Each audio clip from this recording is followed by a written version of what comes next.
How to redirect your Spaceship domain.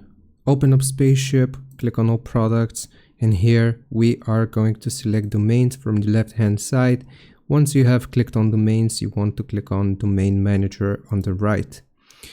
Once we have selected Domain Manager, here you will be able to see all of your domains. So you want to click on the domain which you want to redirect, and from the right hand side, if you scroll down, you will be able to find the URL redirect option. Once selected, you can type what you want to redirect to.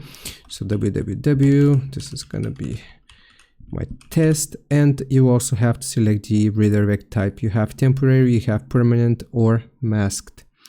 Once you select your redirect type, you can save it. Right here, you will simply click on save, and that is how you redirect domain in or URL in Spaceship.